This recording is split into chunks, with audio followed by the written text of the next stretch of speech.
నమస్కారం. ఆధ్యాత్మిక సుధాసాగరం ధర్మ సందేహాలు కార్యక్రమానికి స్వాగతం. ఇంటి ముంగిట మెరిసే రంగవల్లుల నడుమ కొలువు తీరే గొబ్బెమ్మలు, డూడు బసవన్నల విన్యాసాలు, హరిదాసుల కీర్తనలు, ఆకాశ వీధిలో ఎగిరే రంగురంగుల గాలిపటాలు, వెరసి ముచ్చటైన 3 రోజుల పండుగ మన తెలుగు పండుగ సంక్రాంతి. సంక్రాంతిలో మొదటి రోజు వచ్చే పండుగ భోగి.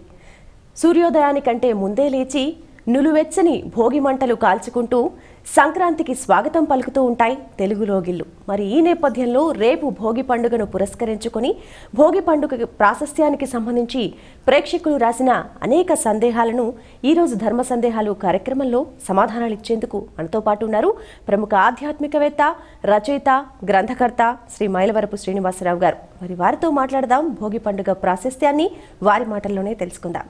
గురుగారు నమస్కారం. నమస్కారం అమ్మా. గురుగారు, ముందుగా మొదటి ఉత్తరాన్ని చూద్దాం.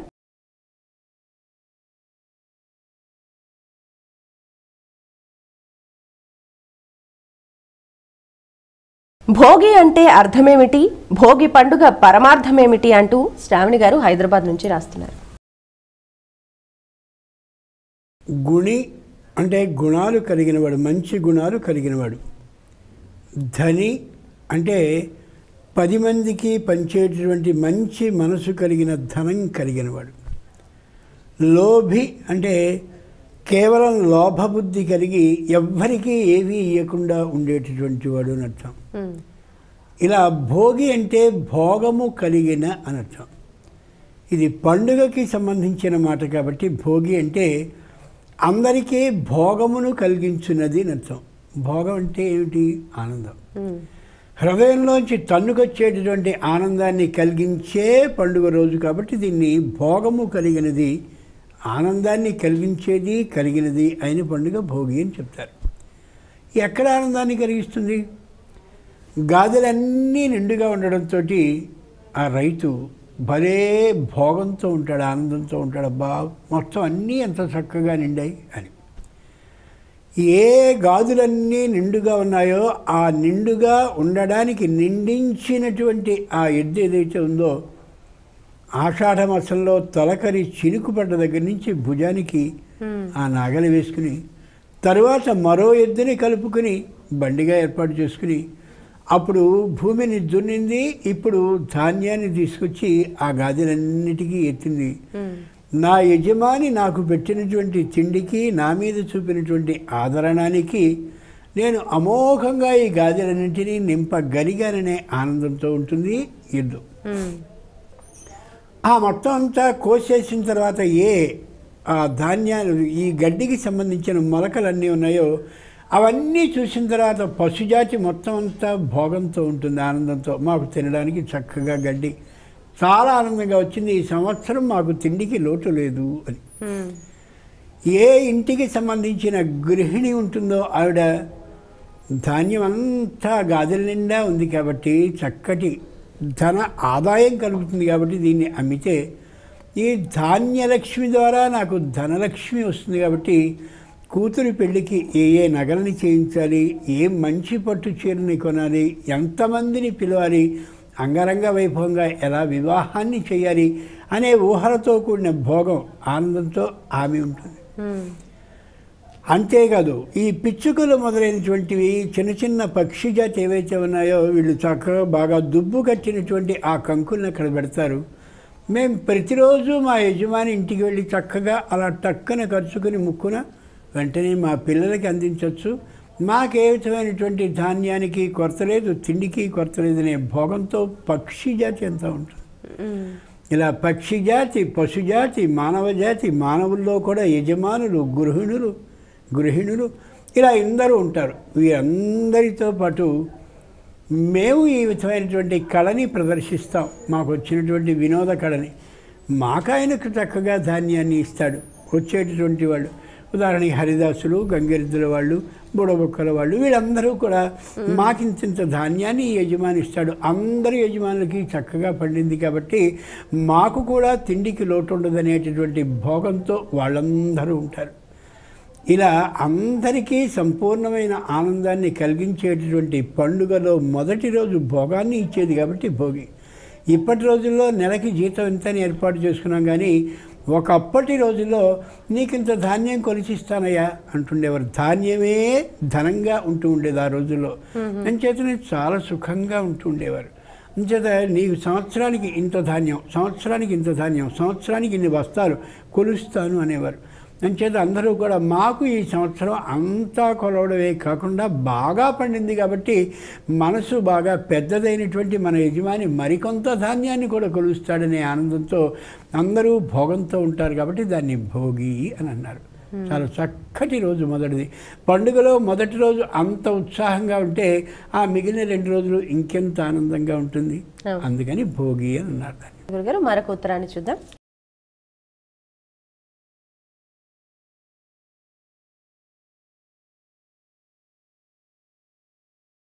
భోగి సంక్రాంతి రోజుల్లో ఇంటి ముందు రంగవల్లులు ఎందుకు వేస్తారు? దేవి గారు నెల్లూరు నుంచి రాస్తున్నారు.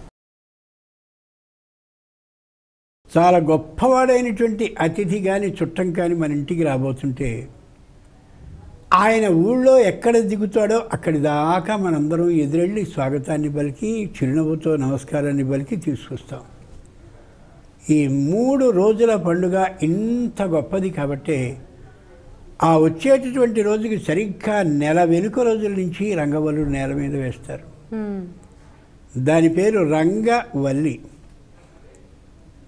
మన తల్లి 5వ తరగతి 3 సార్లు తప్పినటువంటిదే అయినప్పటికీ కూడా ఆకాశంలో ఏ రోజున ఏ విధమైనటువంటి నక్షత్రాలు ఏ విధమైన కదలికలతో ఉంటాయో వాటి అన్నిటికీ కూడా ఏ విధంగా ఒక నక్షత్రం మరో నక్షత్రానికి తగలకుండా అలా ఎలా జాగ్రత్తగా కదలికలతో ఉంటాయో వాటన్నిటినీ నేల మీద చూపించగలిగినటువంటి ఉత్తమురాలు ఎవరు అంటే అమ్మ.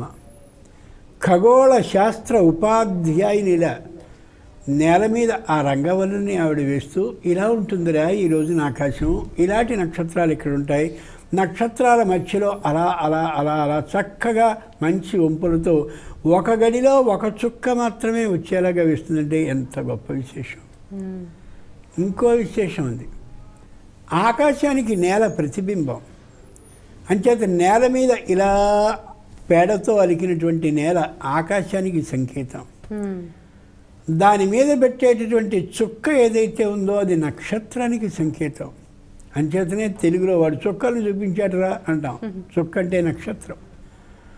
ఆ నక్షత్రాలు ఏవి ఒకదానికొకటి తగలకుండా ఉండేలాగా అలా చక్కనైనటువంటి వంపులతో గీసి చేయడం ఏదైతే ఉందో ఆకాశంలో ఒక నక్షత్రం ఒక నక్షత్రానికి ఢీక్కోకుండా అంత జాగ్రత్తగా ఉంటుందని సూచించడానికి సంకేతం.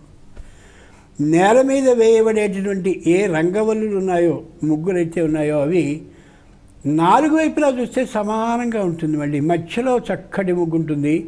4 వైపులు ఇలా కొమ్ముల్లా ఉన్నట్టయితే అన్ని వైపులా కొమ్ములే వస్తాయి. 4 వైపులా అన్ని వైపులా గుండ్రంగా వచ్చే గుండ్రపు పద్ధతే ఉంటే అలాగే ఉంటుంది. ఎక్కడ ఏ విధంగా ఉండాలో 4 దిక్కులా సమానంగా ఉండేటటువంటి తీరు కనిపింపజేస్తారు.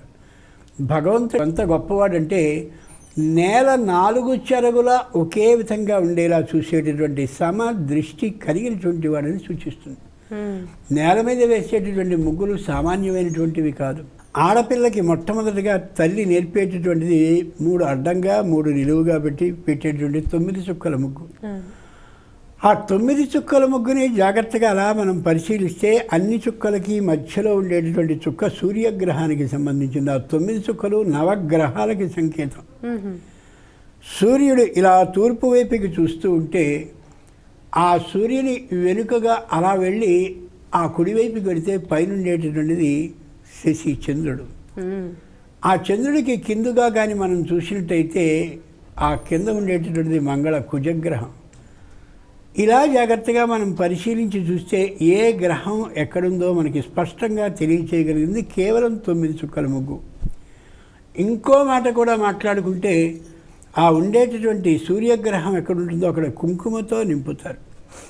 ఆ చంద్రగ్రహం ఎక్కడుందో అక్కడ తెల్లనైనటువంటి ముగ్గుతో నింపుతారు.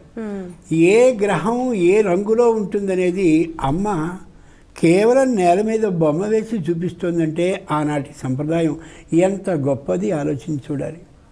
నెల రోజులు ఈ ముగ్గు వేసినప్పుడు ఒకరోజు ఈ విధంగా, ఇంకొక రోజు సూర్యగ్రహం పీడ మనకి ఏదైనా బాధ కలిగించేదిగా ఉంటే అక్కడ గోధుమల్ని దాంట్లో వేస్తారు. అంటే అమ్మాయి అబ్బాయి నీకు సూర్యగ్రహం వల్ల ఏదైనా ఇబ్బంది రవిగ్రహం వల్ల వస్తూ ఉంటే గోధుమల్ని దానం చేయవే. అలాగే శనిగ్రహం ఉంటుంది, పశ్చిమాన్ని చూస్తూ ఉంటుంది. నీకు ఏదైనా ఇబ్బంది వచ్చినట్టయితే ఎవరే శనిపీడ కానీ ఉంటే నువ్వులు దానం చేయని చెప్పి నువ్వులు వేస్తారు. అలా ఏ గ్రహం ఏ బాధని మనకి కలగచేస్తుందో తెలుసుకుని ఆ బాధ తొలగడానికి ఏ ధాన్యాన్ని మనం అలా దానంగా ఇవ్వాలో ఆ విశేషాలన్నీ 9 చుక్కలముకి చెప్పేస్తూ ఉంటుంది. ప్రత్యేకంగా ఎవరినో తెలుసుకోవాల్సిన అవసరం లేదు, పుస్తకాలను చదవాల్సిన అవసరం అంతకంటే లేదు. అలాగే 5 చుక్కలు నిలువుగా పెట్టి పక్కన మళ్ళీ 3 చుక్కలు పెట్టి ఆ పక్కన చుక్క పెట్టి అది కూడా 9 చుక్కల ముగ్గే. 5 నిలువుగా 3 పక్కగా అది కూడా నిలువుగా దాని పక్కన చుక్క. ఈ 5 పంచభూతాలకి గుర్తు. పృథివీ అప్పు తేజో వాయు ఆకాశాలు అనేవి. ఈ 3 బ్రహ్మ విష్ణు మహేశ్వరుడు అనే ముగ్గురికి సంకేతం. ఆ ఒక చుక్క అమ్మకి సంకేతం. అమ్మ బ్రహ్మ విష్ణు మహేశ్వరుడు అనే ముగ్గురికి ఈ ప్రపంచం నడిపించేటటువంటి అధికారాన్ని ఇచ్చి మీరు ఈ పంచభూతాలని శాసిస్తూ ఈ ప్రపంచాన్ని నడిపించాలి అని చెప్పింది అంటే ఆ విషయాన్ని చిన్న ముగ్గులో అమ్మ తెలియచేస్తుంది అంటే తెలుసుకోకపోవడం మన వెర్రితనం పిచ్చితనం తప్ప ఈ అంత గొప్ప ముగ్గు అక్కడ వేస్తున్నారు. మొత్తం అన్ని ముగ్గుల్లోకి ఎక్కువ చుక్కల ముగ్గు ఏదంటే 64 చుక్కల ముగ్గు. 64 ఇటు ఇలా 8 ఈ వారు 8 మొత్తం 64 చుక్కల ముగ్గు. చతుషష్ఠి కళలున్నాయి రాలోకంలో. 64 కళలో కొన్నైనా నేర్చుకుంటే జీవితంలో సుఖంగా నువ్వు బాగుపడగలవు. మొత్తం ఏ విధంగానూ నాకేం కలిసి రావట్లేదని ఏడవకు. ఒక్కొక్క కళని కానీ ఉపాసిస్తే ఒక్కొక్క శక్తి వస్తుంది. మన భారతదేశం చతుషష్ఠి కళలకి నిలయం, అటువంటి కళాకారులు ఉన్నటువంటి దేశం అని చెప్పేందుకు 64 చుక్కల ముగ్గు అద్భుతంగా కనిపిస్తూ ఉంటుంది. మనం నిజంగా చింతించవలసిన బాధపడవలసిన నిజంగా మానసికమైనటువంటి అనుతాపం కలిగించే తీరేమిటంటే దాంట్లో విష్ యూ హ్యాపీ పొంగల్, అలాగే కుక్క బొమ్మలు నక్క బొమ్మలు గాడిద బొమ్మలు ఈ బొమ్మలు పెడతారే. చక్కనైనటువంటి సంప్రదాయాన్ని ఎంత తగలేసుకుంటున్నాం మనం.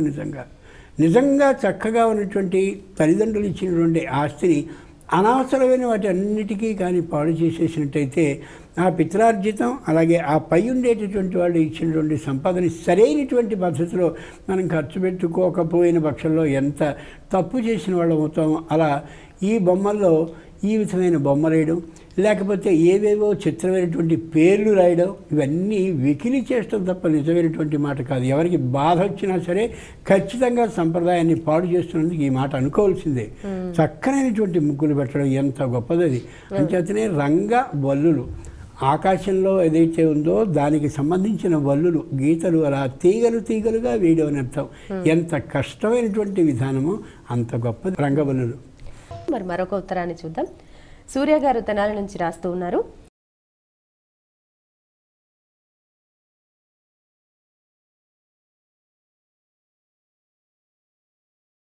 భోగి మంటలకు పురాణ ప్రాశస్త్యం ఉందా? భోగి మంట అని అనగానే ఎంత మటుకు ఎక్కడెక్కడో ఇళ్లలో మిగిలిపోయినవన్నీ కలిపో చోట వేసేసి అమాంతంగా తగలబెట్టేస్తే భోగి మంట అవుతుంది అనేది ఈవేళ మనం అనుకుంటున్నాం. చెప్పకపోవడం మన తప్పు, విని ఆచరించకపోవడం వాళ్ళ తప్పు. అంచేత మనం ఎవరిని నిందించద్దు, ఉన్నమాట అనుకుందాం. ఏ సమితలో అంటే ఏ విధమైనటువంటి ఎండిపోయిన కర్రలో ఏ గొప్ప గుణం ఉందో తెలియచేసేందుకు చక్కనైనటువంటి ఆ వైద్య రహస్యాన్ని తెలియచేసేటటువంటి మంట భోగి మంట. ముందక్కడ అష్టదళ పద్మాన్ని వేస్తారు నేల మీద. వేసినటువంటి సందర్భంలో మర్రి, మామిడి, మేడి, రావి, జువ్వి, ఎండిపోయిన తులసి కట్టే, అలాగే దర్భలు, వీటితో పాటు ఉత్తరిని తీసుకొచ్చి బాగా ఎండినటువంటివి మాత్రమే పెట్టి హారతి కర్పూరాన్ని వెలిగించి మొట్టమొదట సూర్యభగవానుడికి అలా నైవేద్యంగా ఈ మంటని, అంటే అగ్నిహోత్రుడు ఎంతైనా సరే మంటని భరించగలడు. ఆ అగ్ని అనేటటువంటి ఆయన ఏ మహానుభావుడు మనందరినీ జీవితాన్ని నడిపేలా చేస్తున్నాడో ఆ సూర్యభగవానుడికి నైవేద్యాన్ని చేస్తారు. మొట్టమొదటి మహానుభావ నీ కారణంగా మేము సుఖంగా ఉండగలుగుతున్నాము అని. ఈ సమితలు వెలిగించిన తర్వాత అప్పుడేం చేస్తారంటే స్వచ్ఛ భారత్ అని ఈవేళ కార్యక్రమం వస్తే అబో ఏం పెట్టారండి స్వచ్ఛ భారత్ అంటున్నారు, కానీ స్వచ్ఛ భారత్ అనేది ఋషులు ప్రారంభించారు మొదట్లో. చాలామంది ఇళ్లలో ఇది మా తాతయ్య గారు వాడినటువంటి కుర్చీకి సంబంధించిన కర్ర, ఇది మా అమ్మమ్మ గారు పట్టుకుని నడిచినటువంటి కర్ర, ఇదేదో ఫలానాది, ఇది మా మొదటివాడు పుట్టినప్పుడు ఉయ్యాలకు సంబంధించినటువంటి కోళ్ళు అంటూ ఇవేవో ఉంచుతారు. ఇవి అది ప్రత్యేకంగా బూజుపడుతూ ఉంటుంది, పాడైపోతూ ఉంటుంది, బుగిలిపోతూ ఉంటుంది, ఇంట్లో అడ్డంగా ఉంటూ ఉంటుంది. కొన్ని ఇళ్ళైతే ప్రత్యేకంగా పాత వస్తువులన్నీ దాచడానికి 2 గదులు ప్రత్యేకంగా ఏర్పాటు చేసుకునే ఇళ్ళు కూడా నేను ఎరుగుతున్నాను. అవన్నీ అక్కర్లేకుండా మొత్తం అంతా దులిపి ఇలా పనిచేయనటువంటివన్నీ అగ్నిహోత్రుడికి సమర్పిస్తున్నట్టుగా వేస్తారు. అది ఇక్కడ 2 విశేషాలు ఉన్నాయి. చలికి మంచుకి సూక్ష్మజీవులు బాగా పెరుగుతాయి, హాని చేసేటటువంటి. ఆ హాని చేసే సూక్ష్మక్రిముల్ని మనం మామూలుగా ఇది కొట్టేయండి వెంటనే క్రిములన్నీ చచ్చిపోతాయి, ఇది కొట్టేయండి నల్లులు పోతాయి, ఇది కొట్టేయండి దోమలు పోతాయని కేవలం చంపడమే మనం చేయంగా చేస్తున్నాం. పౌరులు అలా చేయలే.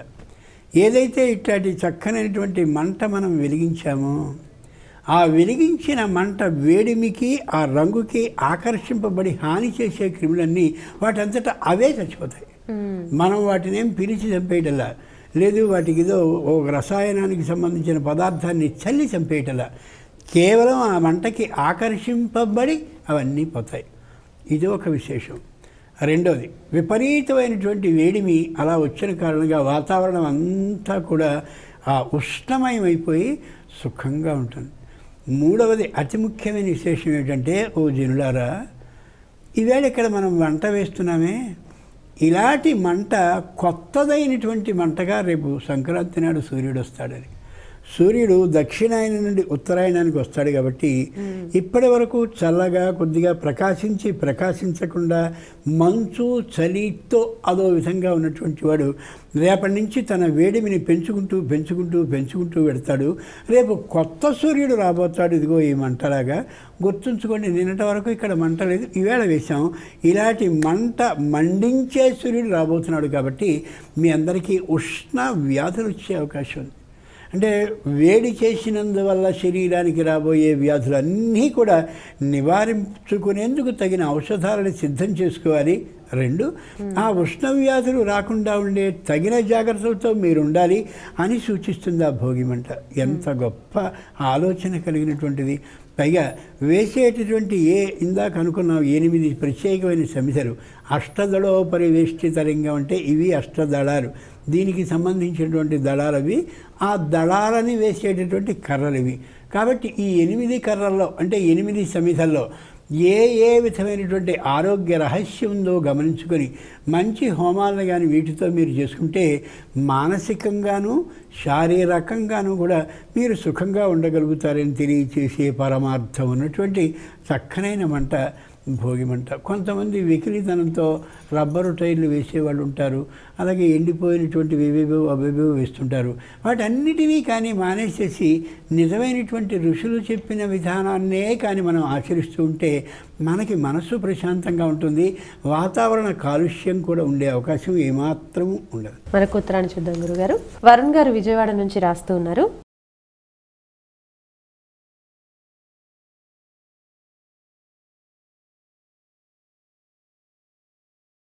పిల్లలకు భోగి పళ్ళు ఎందుకు పోస్తారు? పిల్లలు మన ఇంట్లో జీవించే దేవుళ్లతో సమానం. వాళ్ళు నిర్వ్యాజంగా నవ్వుతారంటే మనమందరం నవ్వుతాం, ఏదో ప్రయోజనం ఉంటేనే. ఏదైనా నవ్వాడంటే ఏదో వాడు అడగబోతున్నట్టే లెక్క. వీడు కూడా నవ్వుతాడు. నువ్వు అడిగేది నేను తీర్చే అవకాశం ఉంటే చూద్దాం అన్నట్టు వీడు నవ్వుతాడు. 2 నవ్వులు కల్మషమే. పిల్లలు ఎవరైతే ఉంటారో వాళ్ళు నిర్వ్యాజంగా అమాయకంగా చక్కగా నవ్వుతారు. రేగిపండు ఏదైతే ఉందో దాన్ని సంస్కృతంలో అర్కఫలం అని పిలుస్తారు. అర్కఫలం. రేగిపండుని జాగ్రత్తగా చూస్తే సూర్యుడు ఉన్నటువంటి రంగులోనే ఉంటుంది. సూర్యుడికి అర్క అని పేరుంది, అదే పేరు తనకి ఉంది. అంచేత సూర్యునితో రంగులోను సూర్యునితో పేరులోను పూర్తిగా ఆ ప్రతిబింబాయమానంగా అంటే దానిలానే కనిపించేటటువంటిది రేగిపండు. ఈ రేగిపండుని అలా తల మీద పోస్తూ ఆదిత్య హృదయ స్తోత్రాన్ని చదవాలి. చాలామంది ఆడవాళ్ళు మామూలుగా వచ్చేసి ఆ రేగిపండును అలా పోసేస్తూ మామూలుగా వాళ్ళు చిరునవ్వులు నవ్వుతూ ఉంటే అలా చూస్తూ ఉంటారు. కాదు, ఏ ఆదిత్యుడు ఉన్నాడో అంటే సూర్యభగవానుడు ఉన్నాడో, ఆ కొత్తగా రాబోయేటటువంటి ఏ ఉత్తరాయణ సూర్యుడు ఉన్నాడో ఆ ఉత్తరాయణ సూర్యుని సంపూర్ణ అనుగ్రహాన్ని కలగాలి అని తెలియచేస్తూ శిరస్సు నుంచి పాదాల వరకు ఆ సూర్యశక్తి నిండాలి నీరు అనే అభిప్రాయంతో రేగిపళ్ళని పోస్తారు. దాంట్లో డబ్బులు వేయడం తప్పు తప్పు తప్పు. డబ్బులు అస్సలు వేయకూడదు. కేవలం వాళ్ళకి మామూలుగా ఆ పళ్ళనే వేయాలి. పండ్లని పోసేసిన తర్వాత ఆ భోగి పళ్ళతో దృష్టి దోషాన్ని తొలగించేందుకు తీసి ఓ చిన్న నీళ్ళ గిన్నెలో వేసేస్తారు, నీళ్ళున్న గిన్నెలో. అలా ఏ గింజలు ఏవైతే ఉన్నాయో అవన్నీ తీసి ఏ చెట్టు మొదట్లోనో వేస్తూ ఉంటారు. అంటే సూర్యశక్తి సంపూర్ణంగా నిండాలి, దృష్టి దోషం కూడా ఉన్నట్లయితే తొలగిపోతుందనే అభిప్రాయంతో చేస్తారు. ఇది ఏ అర్కఫలం అంటే రేగిలో గుజ్జు మొత్తం ఉంటుందో, ఎటు చేస్తే అటు అలా మెత్తగా ఉండేటటువంటి అవకాశం వస్తుందో, సూర్యుడు కూడా కఠినాతి కఠినంగా కనిపించేవాడే అయినా ఆయన కానీ ప్రార్థన చేస్తే అంత అనుగ్రహాన్ని ఇచ్చి మెత్తబడేటటువంటి లక్షణం కలిగిన వాడు అని వ్యాఖ్యానం చెప్తుంది. అంచేతనే కుష్ఠరోగాన్ని పోగొట్టగలిగినటువంటి వాడు సూర్యుడు. చాలామంది నువ్వుల నూనె ఒంటికి రాసుకుని చర్మవ్యాధి బాగా ఉన్నటువంటి వాళ్ళు సూర్యునికి సంబంధించినటువంటి కిరణ ప్రసారం కొంతసేపు పడేలాగా కూర్చుంటారు. అలాగే తీవ్రమైనటువంటి చర్మవ్యాధితో బాధపడుతుండేవాళ్ళు ఆముదాన్ని రాసుకుని సూర్య కిరణాలు పడేలాగా ప్రత్యేకమైన కాలనీ ఉంటుంది, అట్లా చేసుకుంటారు. అంటే ఆ సూర్యుడు చర్మానికి సంబంధించిన వ్యాధిని తొలగిస్తాడు, దృష్టి దోషాన్ని తొలగిస్తాడు, మానసికమైన ఆనందాన్ని కలిగిస్తాడు, రాబోయేటటువంటి ఉష్ణ వ్యాధులన్నిటినీ నివారించగలిగిన శక్తిమంతుడు కూడా ఆయనే. కాబట్టి సూర్య ఆరాధన ఇక్కడి నుంచి చాలా మంచిది అని తెలియజేస్తూ ఆ విధంగా వేస్తూ ఉంటారన్నమాట. అది ఖచ్చితంగా ఈ భోగి పళ్ళను పోయడం చాలా మంచిది. ఆ సమయంలో ఏ పనికి మాలిన సినిమా పాటలో పాడడం కాకుండా చక్కగా అమ్మవారికి సంబంధించిన కీర్తనలు, ముఖ్యంగా ఆదిత్య హృదయ స్తోత్రం చదివితే చాలా బాగుంటుంది. ఒకప్పటి రోజుల్లో అంటే మా చిన్నప్పటి కాలంలో 12 సార్లు ఆదిత్య హృదయాన్ని చదివేందుకు 12 మంది ముత్తైదువులు వచ్చేవారు. లేదా ముగ్గురే వచ్చినట్టయితే ముత్తైదువులు 4 సార్లు చదివేవారు, ఇద్దరే వస్తే 6 సార్లు చదివేవారు. అలా మొత్తానికి 12 సంఖ్య పూర్తయ్యేలా చేసేవారు. అలా కానీ చేస్తే సంప్రదాయాన్ని నిలిపినట్టు అవుతుంది, ఆనందం కూడా కలుగుతుంది. అలా భోగి పళ్ళను పోసుకోవడం సరైనటువంటి సంప్రదాయ విధానం. గురుగారు మరొక ఉత్తరాన్ని చూద్దాం. గురుగారు శృతి గారు హైదరాబాద్ నుండి రాస్తూ ఉన్నారు.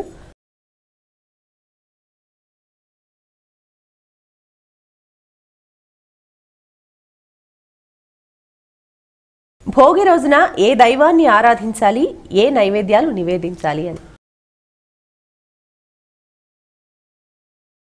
భోగి రోజున ఖచ్చితంగా ఆరాధించవలసింది సూర్యభగవానుడిని మాత్రమే. ఆయన దక్షిణాయన నుండి ఉత్తరాయణానికి వెళుతూ తన శక్తిని అలా విజృంభించబోతున్నాడు. కాబట్టి సూర్య అనుగ్రహం కోసం తప్పక ఆయన్ని ప్రార్థిస్తూ ఉండాలి ఎక్కువసేపు. ఆయనకి నైవేద్యం అంటే సూర్యుడికి అదన్నని పేరు, అంటే దంతాలు లేనివాడు అని. అందుకోసం ఆయనకి పాయసం అంటే పయస్సు అంటే ఆవు పాలతో చేసినటువంటి పాయసాన్ని మాత్రమే చుక్క నీరు కలపకుండా ఆయనకి నైవేద్యాన్ని పెట్టాలి. ఆవు పాలతో చేసేటటువంటి పాయసంలో పెసరపప్పుని కొద్దిగా వేయాలి అనేది శాస్త్ర నియమం. అంచేత పెసరపప్పుని కొద్దిగా వేసి, మరీ ఎక్కువ కాదు, కొద్దిగా వేసి అదిగో నీరు చుక్క కలనటువంటి ఆవు పాలతో పాయసాన్ని చేసి ఆయనకి నైవేద్యాన్ని పెడితే పరమ సంతోషపడిపోతాడు ఆయన. ధన్యవాదాలు గురుగారు. భోగి పండుగకి సంబంధించి పండుగ ప్రాశస్త్యం, పండుగ విధి విధానం, ప్రతి ఒక్క అంశం వెనుక ఉన్న పరమార్థాన్ని చాలా చక్కగా వివరించినందుకు ధన్యవాదాలు. మరి వీక్షించారు కదా భోగి పండుగ ప్రాశస్త్యాన్ని, పరమార్థాన్ని నేటి ధర్మ సందేహాలు కార్యక్రమంలో తెలుసుకున్నారు కదా. మరి సంక్రాంతికి సంబంధించిన మరో ప్రత్యేక కార్యక్రమంతో రేపు మళ్ళీ కలుద్దాం. అంతవరకు సెలవు.